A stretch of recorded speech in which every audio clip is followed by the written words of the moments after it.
அனைவருக்கும் காலை வணக்கம். நம்ம தினமும் ஒரு கோயில் பற்றி பார்த்துட்ருக்கோம். அதுவும் நான் போன கோயில் அப்படின்னு நான் சொன்னேன். அந்த மாதிரி திருச்சி கரூர் சாலையில் உள்ளது யோக நரசிம்மர் திருக்கோயில்.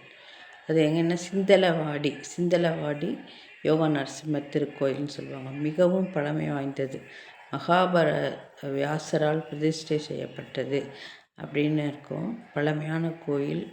இந்த கன்னட மாத்வா அவர்கள்லாம் அங்கே நிறைய இருந்தாங்க. நாங்கள் போகும்போது அந்த கோயில் மிகவும் பழமையானது, ஆனால் மிக சிறப்பாக இருக்கும்.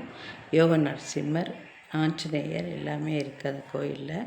மிகவும் ஒரு அமைதியான சூழலில் அழகாக உள்ள அந்த கோயில் மிகவும் பிரசித்தி வாய்ந்தது. அதே போல் நல்ல சக்தியும் கூட அந்த யோக நரசிம்மர் திருக்கோயில்.